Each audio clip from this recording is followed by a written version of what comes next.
On me demande quelle est la vertu fondamentale à cultiver pour se préparer à la vie spirituelle. Je l'ai dit bien des fois, mais c'est une occasion de le répéter, c'est la sincérité. Une sincérité qui doit devenir totale et absolue. Parce que seule la sincérité est une protection sur le chemin spirituel.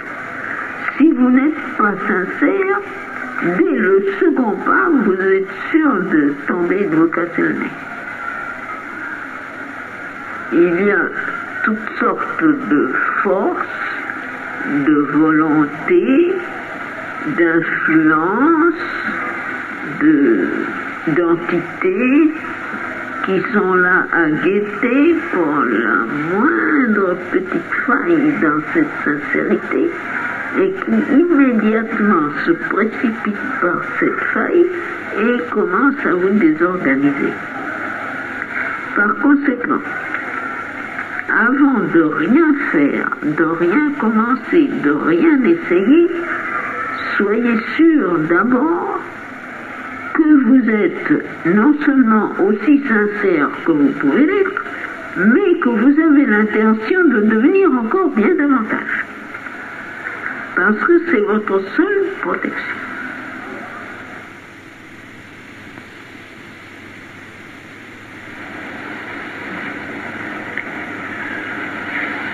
Est-il possible pour un être humain d'être parfaitement sincère?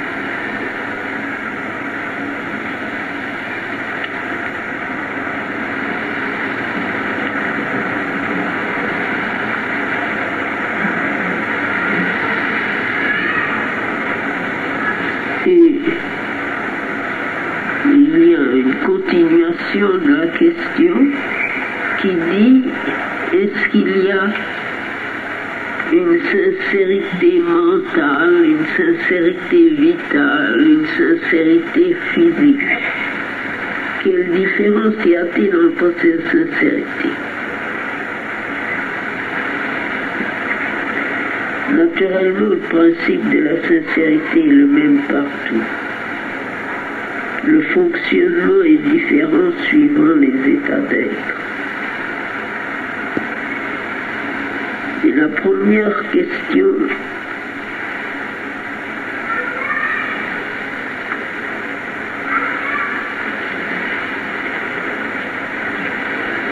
pourrait simplement se répondre par non, si l'homme reste ce qu'il est.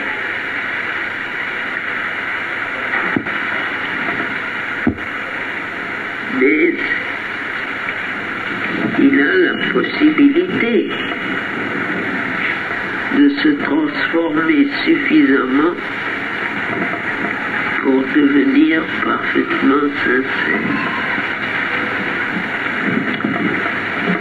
Pour commencer, il faut dire que la sincérité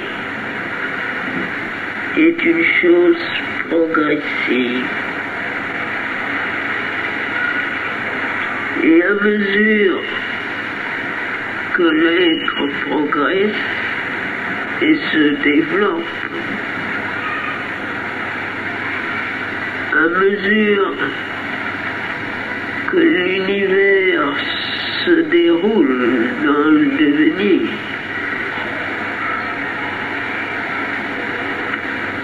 la sincérité doit aller en se perfectionnant sans cesse.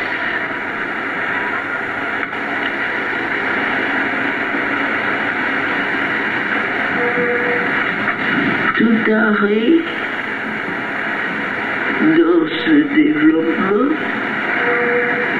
change nécessairement la sincérité d'hier en une insincérité de demain.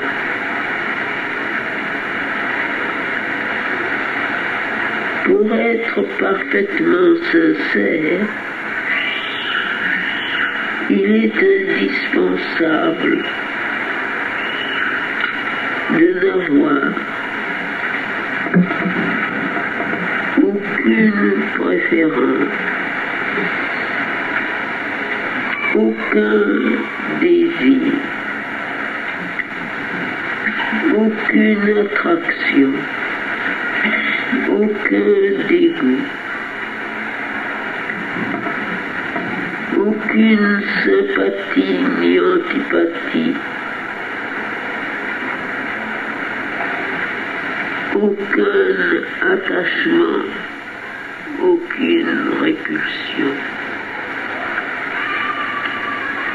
Il faut être dans une vision totale, intégrale des choses, où tout est à sa place,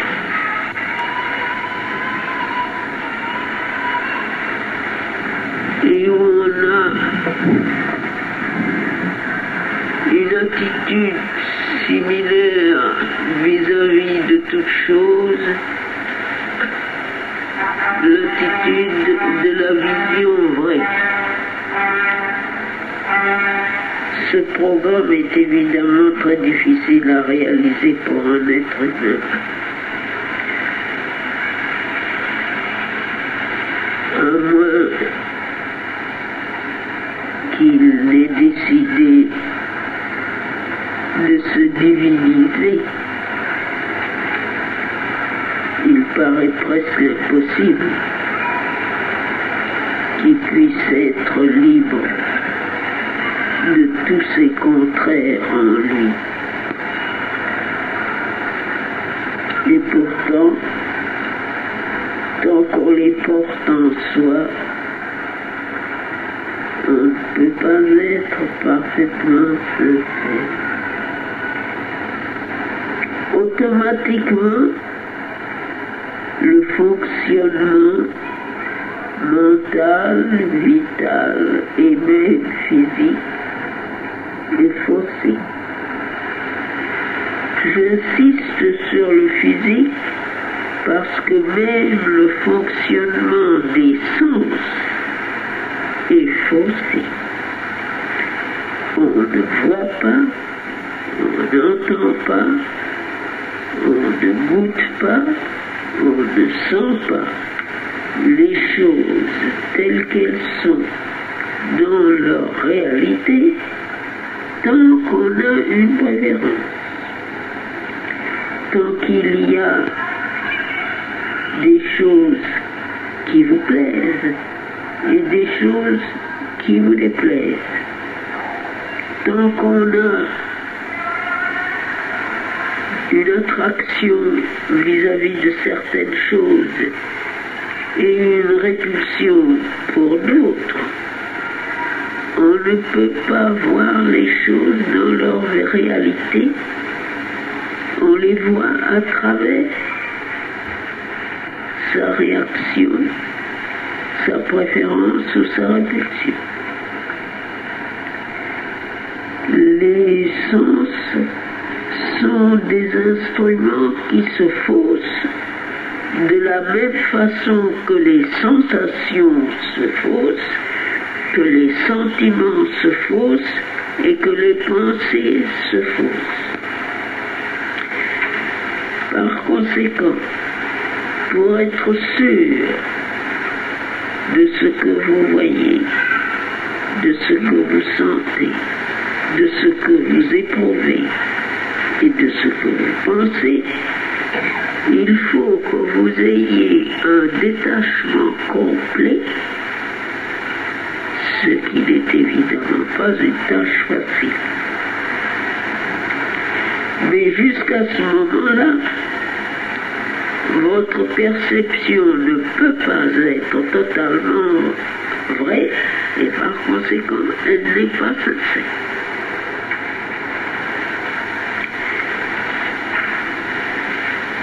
Naturellement, ça c'est un maximum. Il y a des insincérités grossières que tout le monde comprend et sur lesquelles je pense qu'il n'est pas nécessaire d'insister. Comme par exemple de dire une chose et d'en penser une autre. De prétendre que l'on fait une chose et d'en faire une autre. D'exprimer une volonté qui n'est pas votre volonté vraie. Je ne parle même pas du mensonge tout à fait grossier qui consiste à dire autre chose que ce qui est, mais même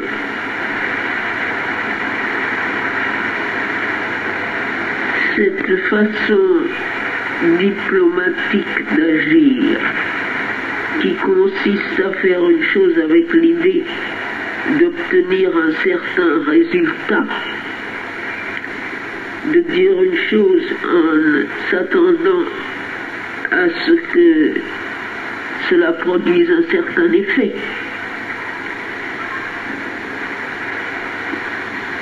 Toute combinaison de ce genre qui vous porte naturellement à vous contredire vous-même, ça, c'est le genre d'insincérité assez grossière que tout le monde peut reconnaître facilement. Mais il y en a d'autres plus subtiles qui sont plus difficiles à discerner. Par exemple,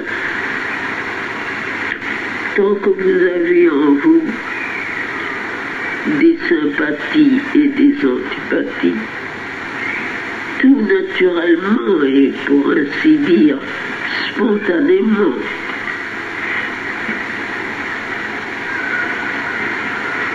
vous aurez une perception favorable de ce qui vous est sympathique et une perception défavorable de ce qui vous est antipathique. De ce qui ou de ceux qui. Et là aussi, le manque de sincérité sera flagrant.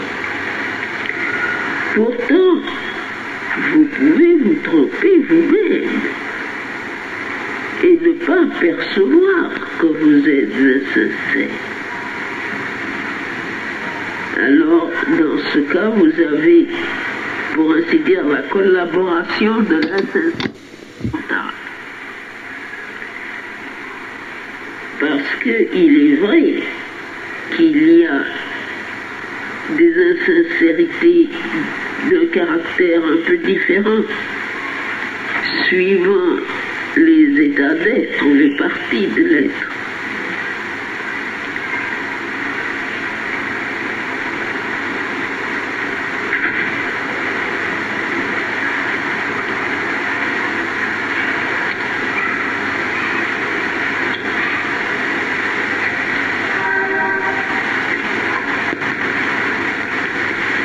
Seulement, l'origine de ces insincérités sera toujours un mouvement un à l'autre.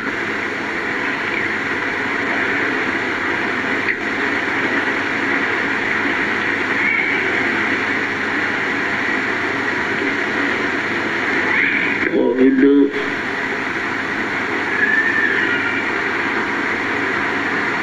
du désir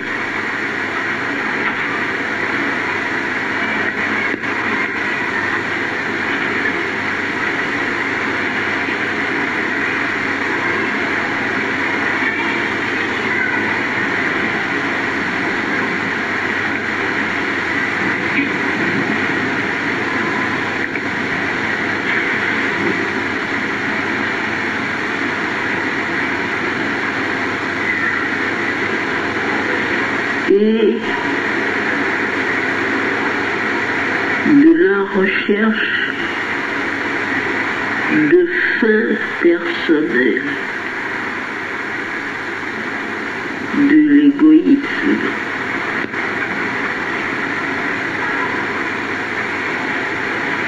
Cette combinaison de toutes les limitations provenant de l'égoïsme et de toutes les déformations provenant du désir. Au fond,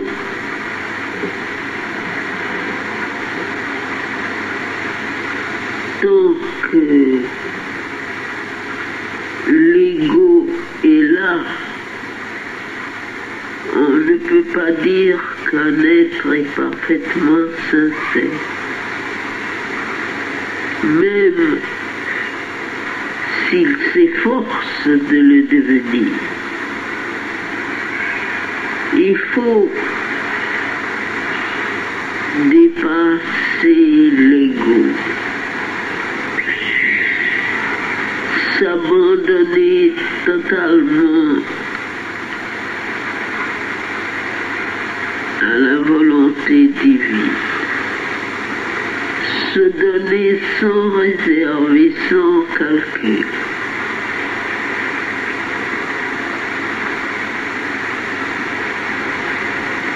Alors,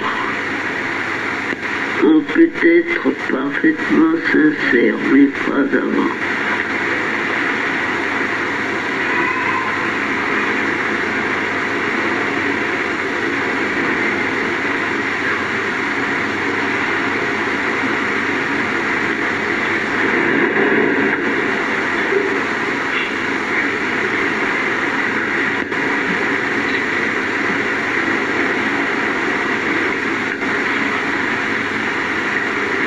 Cela ne veut pas dire qu'il ne faut pas faire effort pour être plus sincère que l'on est. En se disant, bien j'attendrai que mon ego disparaisse pour être sincère.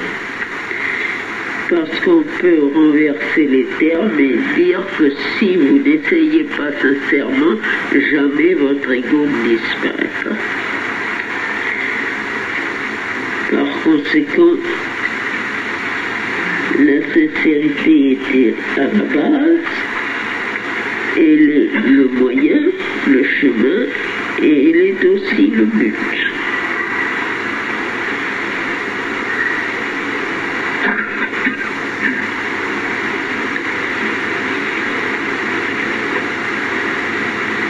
Et sans elle, vous êtes sûr de faire d'innombrables faux pas et d'avoir constamment à réparer le mal que vous vous êtes fait à vous-même et aux autres.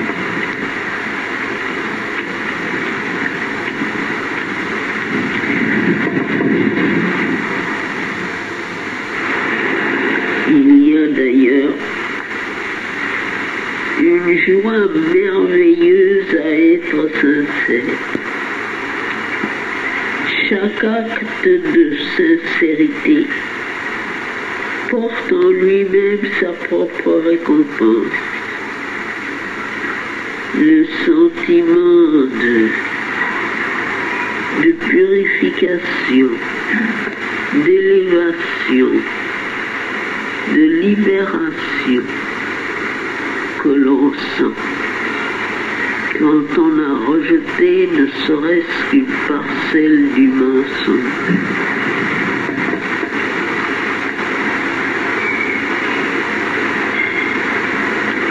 La sincérité,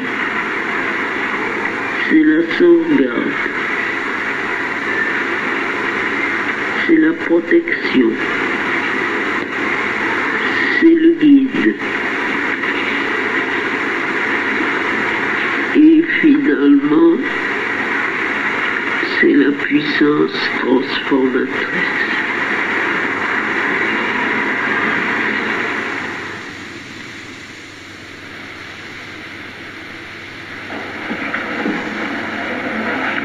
Mais ici c'est écrit un feu psychique doit être allumé. Alors le feu psychique n'est-il pas toujours allumé? Il n'est pas toujours.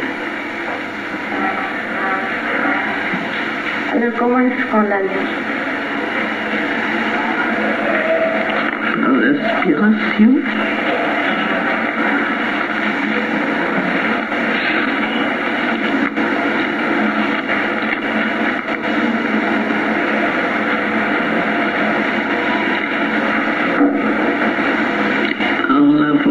De progrès par l'élan vers la perfection,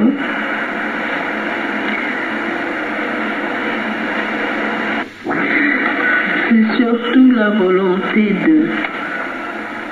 de progresser, de se purifier qui allume le feu.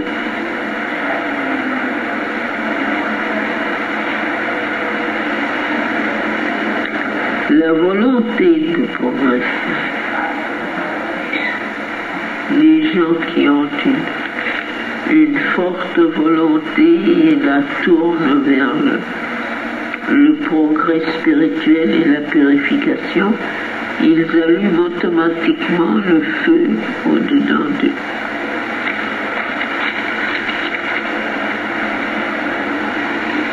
Et chaque défaut que l'on veut guérir, ou progrès que l'on veut faire, si on jette tout cela dans le feu, il brûle avec une intensité nouvelle.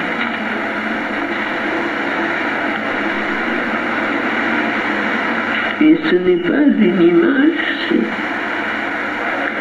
c'est un fait dans le physique subtil. On peut sentir la chaleur de la flamme. On peut voir dans le physique subtil la lumière de la flamme. Et quand on jette dedans, il y a quelque chose dans la nature qui empêche d'avancer et qu'on le jette dans ce feu, ça se met à brûler et la flamme devient plus intense.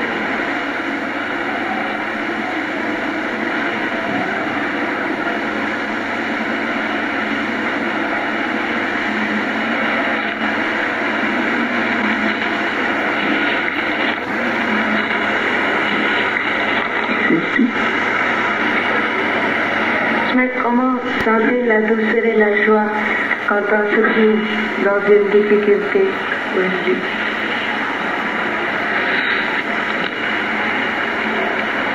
Justement, si la difficulté est d'ordre égoïste ou personnel, si on en fait l'offrande et qu'on la précipite dans ce feu de purification, immédiatement on sent la joie. Si on le fait sincèrement, tout de suite il y a un élan de joie.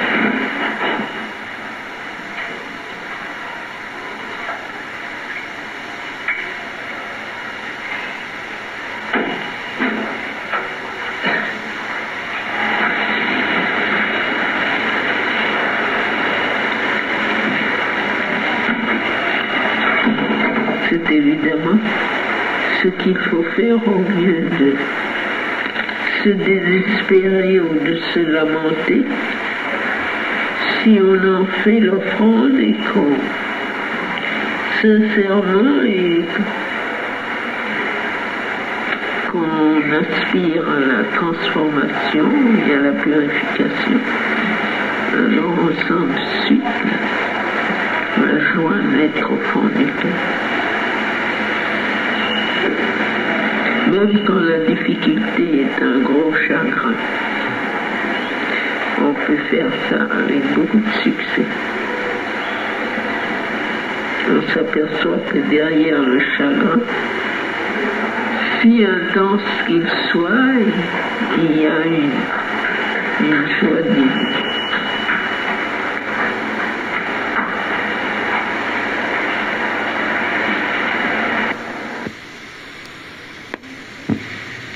La mère répond maintenant à une question écrite.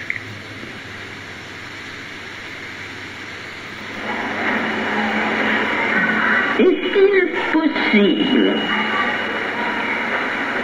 sans pouvoirs occultes conscients, d'aider ou de protéger à distance quelqu'un qui est en difficulté ou en danger?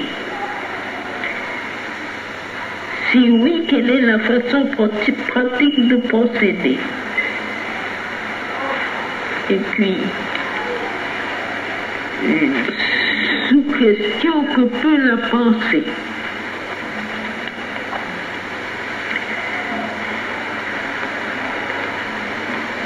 Alors, nous ne parlerons pas du tout d'aucun procédé occulte.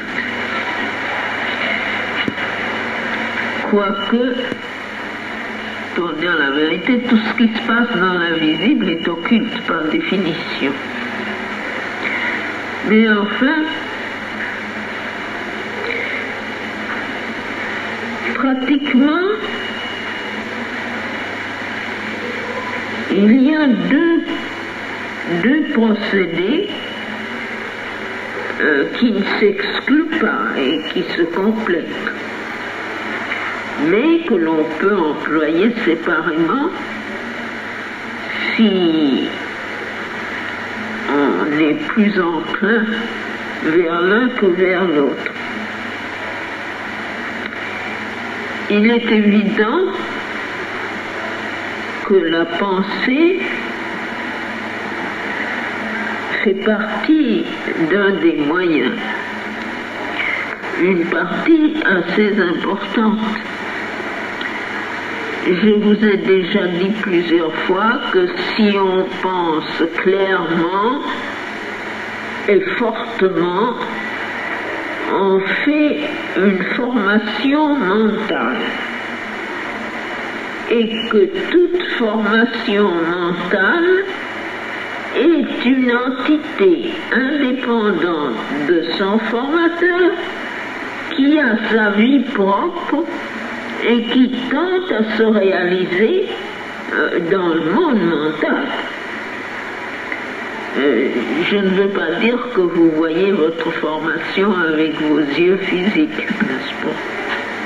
Mais elle est existante dans le monde mental, elle a une existence qui lui est propre et qui est indépendante.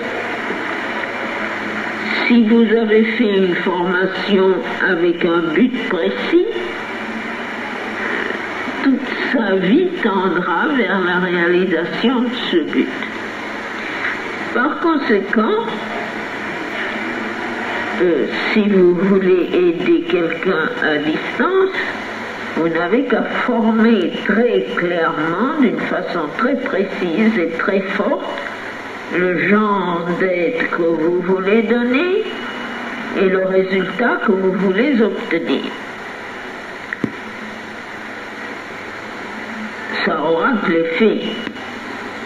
Je ne peux pas dire que c'est tout puissant, parce que le monde mental est plein d'innombrables formations de ce genre et que naturellement elles s'entrechoquent et se contredisent. Par conséquent, c'est la plus forte et la plus persistante qui aura le dessus. Alors, qu'est-ce qui donne la force et la persistance aux formations mentales? C'est une émotion et une volonté. Si vous savez ajouter à votre formation mentale une émotion, une affection, une tendresse, un amour et une intensité de volonté, un dynamisme, alors elle aura beaucoup plus de chances de succès. Ça, c'est la première méthode. Elle est à la portée de tous ceux qui savent penser et encore plus de ceux qui savent aimer. Mais, comme je l'ai dit, le pouvoir est limité et il y a une grande compétition dans ce monde. Alors, même si l'on n'a aucune connaissance, mais qu'on ait confiance dans la grâce divine,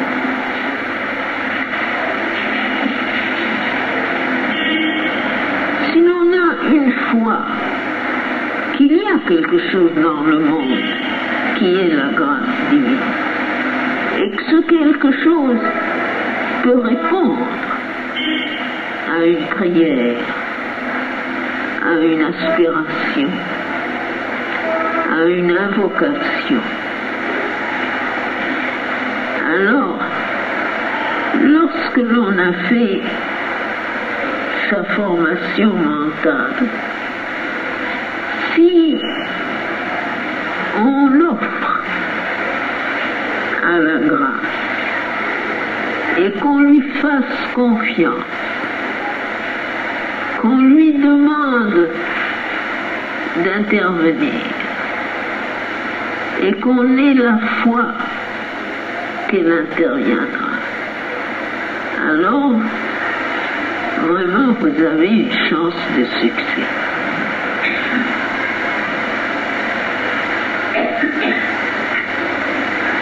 Essayez, et puis vous verrez bien quel est le résultat.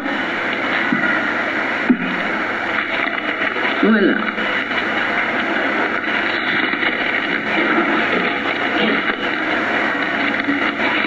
Mais même quand on prie simplement pour l'intervention de la grâce, alors on s'attend à un résultat particulier, n'est-ce pas?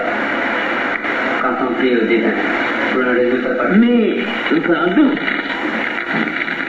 ça dépend de la teneur de la prière.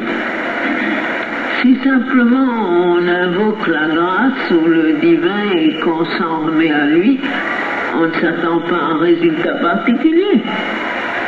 Pour s'attendre à un résultat particulier, il faut formuler sa prière. Il faut demander quelque chose. Si tu as seulement une grande aspiration vers la grâce divine et que tu l'évoques, tu l'implores sans rien lui demander de précis, c'est la grâce qui choisira ce qu'elle fera pour toi. C'est pas toi. C'est mieux. Ah, ça c'est une autre question. Évidemment, c'est peut-être d'une qualité supérieure. Mais enfin, si l'on veut une chose précise, il vaut mieux la formuler. Si l'on a une raison spéciale d'invoquer cette grâce, il vaut mieux le formuler d'une façon exacte et claire. Naturellement, si on est dans un état de complète soumission et que l'on se donne tout entier et que simplement on s'offre à la grâce et qu'on la laisse faire ce qu'elle veut, c'est très bien. Mais après ça, il ne faut pas discuter de ce qu'elle fait. Il ne faut pas lui dire « Oh, j'avais fait ça avec l'idée d'avoir ceci ». Parce que si on a vraiment l'idée d'avoir une chose, il vaut mieux la formuler en toute sincérité, simplement, telle qu'on la voit. Après, c'est à la grâce à choisir si elle le fait, si elle ne le fait pas, mais en tout cas, on aura formulé clairement ce que l'on désirait. Et il n'y a pas de mal à ça. Où ça devient mauvais, c'est quand cela ne vous est pas accordé et qu'on se révolte. Alors naturellement, ça devient mauvais. C'est à ce moment-là qu'il faut comprendre que le désir que l'on a ou l'aspiration peut être pas très éclairé et qu'on a peut-être demandé quelque chose qui n'était pas exactement ce qui était bon pour soi-même. Et alors, à ce moment-là, il faut être sage et dire simplement eh bien, que ta volonté soit faite. Mais tant qu'on a une perception intérieure et un choix intérieur, il n'y a aucun mal à la formuler. C'est un mouvement très naturel. Par exemple, si on a fait une bêtise ou qu'on a commis une faute et que vraiment, sincèrement, on désire ne plus le faire, mais je ne vois aucun mal à le demander.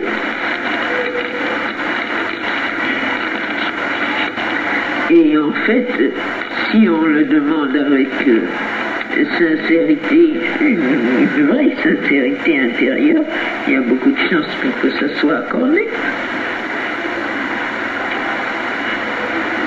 Il ne faut pas croire que le divin aime à vous contredire.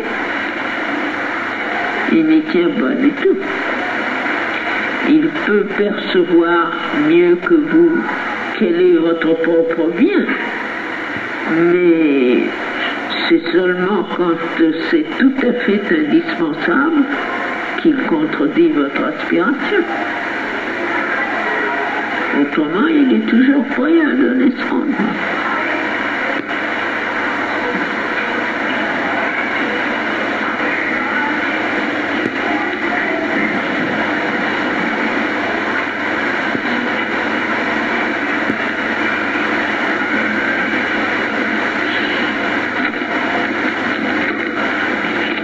C'est tout.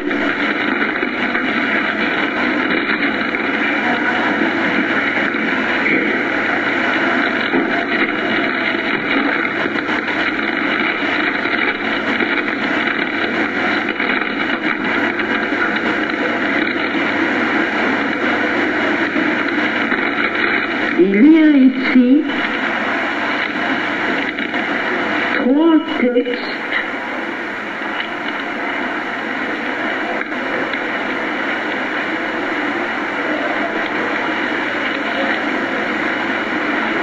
pour lesquels on a demandé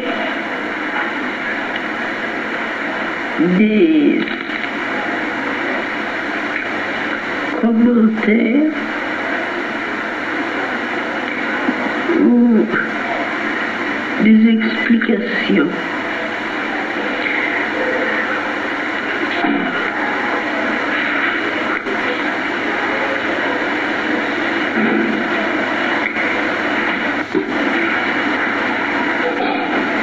Le dernier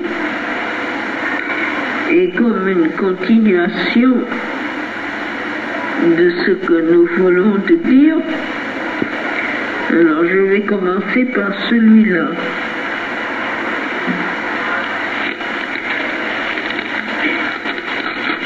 Le texte est comme ceci. Si on était en union avec la grâce, si on la voyait partout, notre vie serait une vie d'exultation, de toute puissance, d'un bonheur infini. Et ce serait la meilleure collaboration possible à l'œuvre divine. C'est, je pense, ce dernier texte, cette dernière phrase,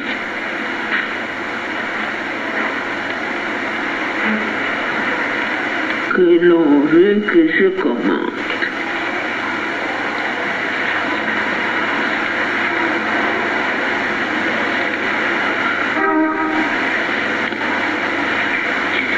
La première condition n'est pas si facile à réaliser,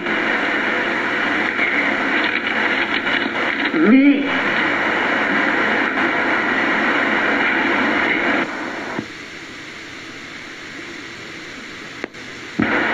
c'est le résultat d'un accroissement de conscience, d'une observation constante et d'une expérience perpétuelle dans la vie. Je vous ai déjà dit ça plusieurs fois.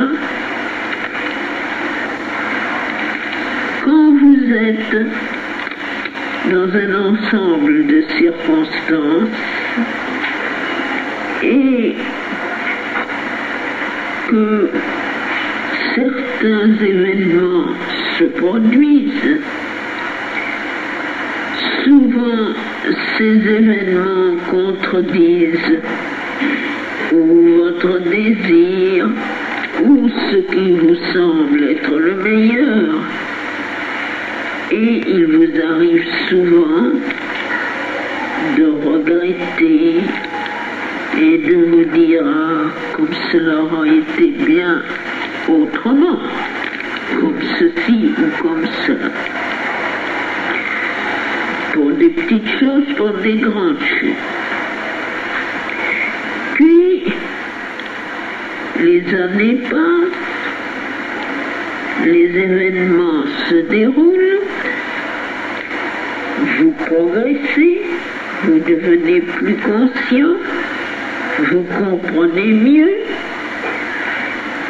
et quand vous regardez en arrière, vous vous apercevez, d'abord avec étonnement et puis plus tard avec un sourire, que ces fameuses circonstances qui vous paraissaient tout à fait néfastes ou défavorables étaient justement la meilleure chose qui puisse vous arriver pour vous mener vers le progrès que vous deviez faire. Et si vous êtes tant soit peu sage, vous vous dites vraiment la grâce divine est infinie.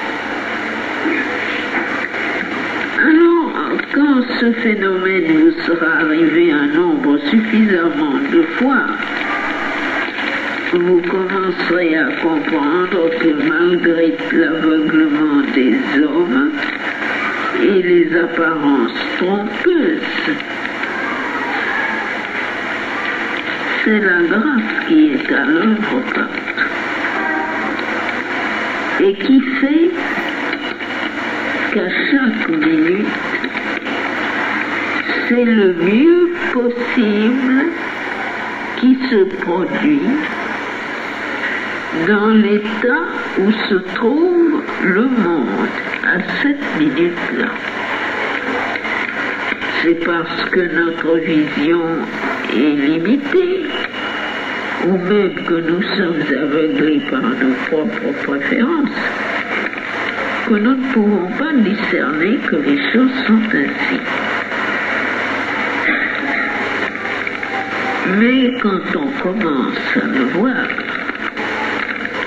alors on entre dans un de ces émerveillements que rien ne peut décrire. Parce que derrière les apparences, on perçoit cette grâce infinie, merveilleuse, toute puissante,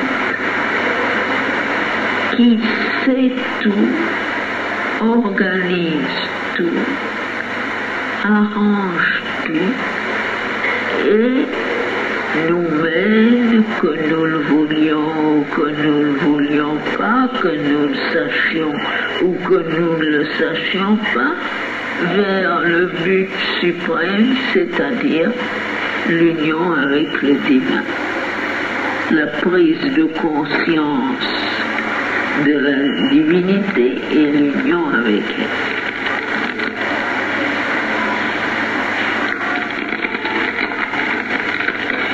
C'est ainsi qu'on vit dans l'action et la présence de la grâce une vie pleine de joie, d'émerveillement, du sens d'une puissance merveilleuse.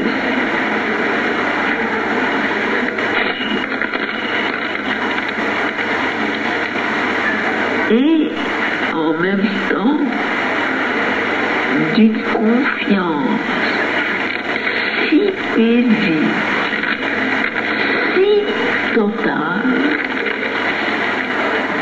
que rien ne peut plus l'ébranler.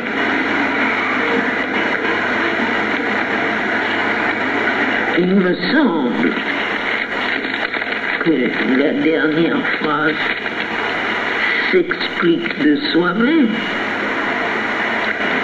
parce que quand on est dans cet état de parfaite réceptivité et de parfaite adhésion, on diminue d'autant la résistance du monde à l'action divine. Par conséquent, c'est la collaboration la meilleure que l'on puisse faire à l'action du divin. On comprend ce qu'il veut et avec toute sa conscience, on adhère à cette volonté.